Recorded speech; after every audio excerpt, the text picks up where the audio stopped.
If you have just signed up for a gym membership but never actually trained in one, you might be a little nervous about your first day there. You are probably wondering what all these machines and exercises are actually for and whether you really need them. And there is all the gym lingo too that you might not be familiar with, like reps, sets, pull-ups or pull-downs.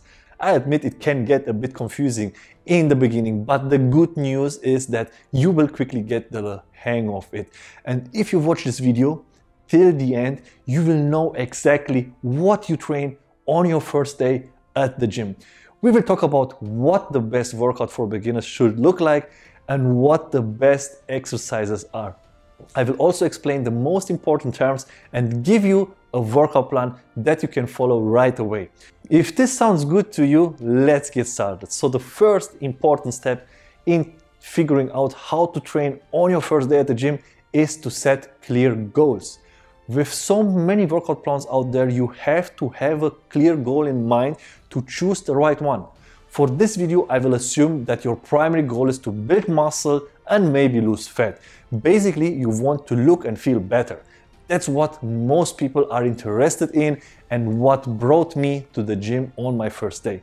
So I will not talk about cardio and also not about your diet because they are explained in other videos and would make this one too long.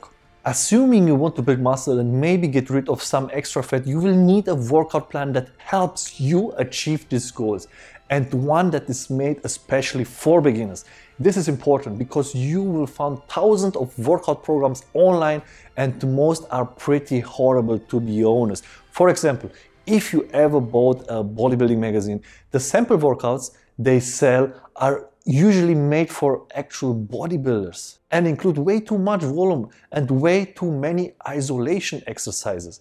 I will explain what these terms mean in a minute, don't worry. Such workouts sometimes last for hours and would wear out any beginners in a few days.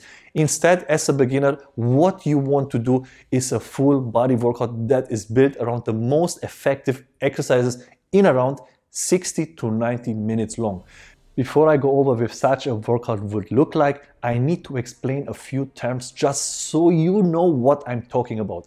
First, there are two basic types of exercises: compound and isolation exercises.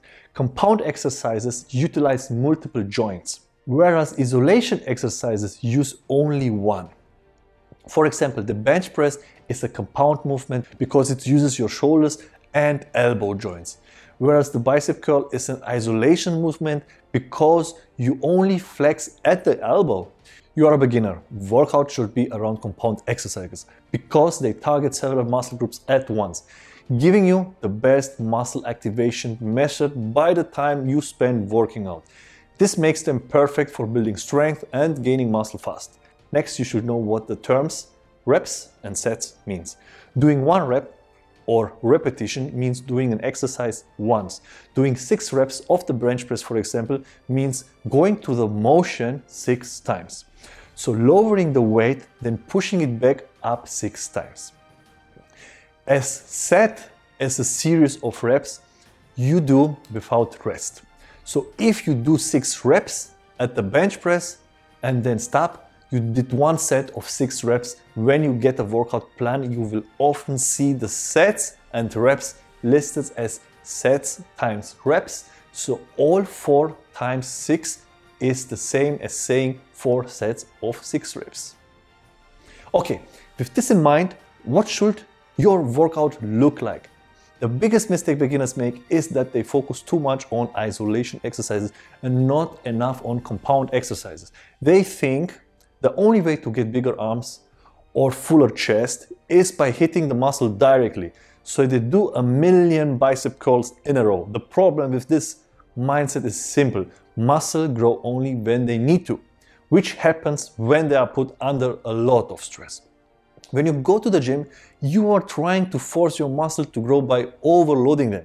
This strategy works better the more total weight you lift and the more muscle groups you recruit during your workout. Isolation movements allow you to lift only a small portion of the weight that you can move when doing heavily loaded compound exercises.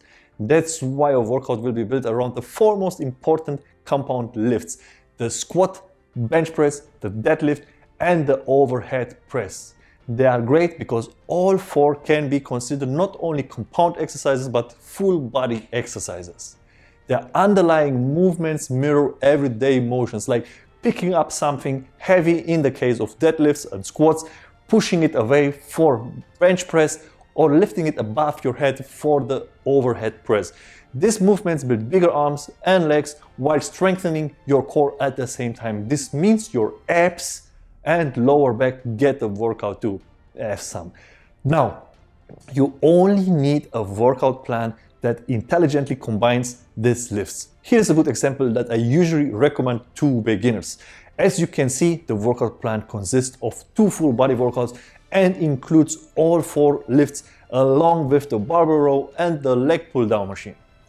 At this point, you are probably wondering when exactly you should do workout 1 and when workout 2. This is pretty simple. Let's assume your first day at the gym is a Monday. Then your workout schedule will look something like this. Basically, you train 3 times a week, Monday, Wednesday, and Fridays, while alternating through the workouts. Pretty simple, right? Now, there are 2 more things we need to address: weight and resting times. As for weight, I recommend you spend your first few weeks focusing on learning proper form. That means you shouldn't worry about lifting big weights during those first weeks.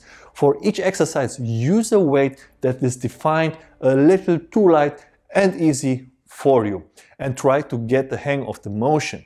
As for resting times in between sets, I recommend 2 to 3 minutes. Most beginners will do just fine with 2 minutes, but once you have some experience and want to lift heavier weights and lower rep ranges, 3 minutes may be more appropriate.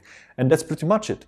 Before I wrap up this video, there are 2 more things I want to talk about. First, what should you do after the first few weeks when you have learned good form? Pretty much only one thing. You continue to alternate full body workout 1 and 2, but slightly bring down the number of reps from 8 to 10 to 6 to 8. For my experience, this is a really good rep range for beginners.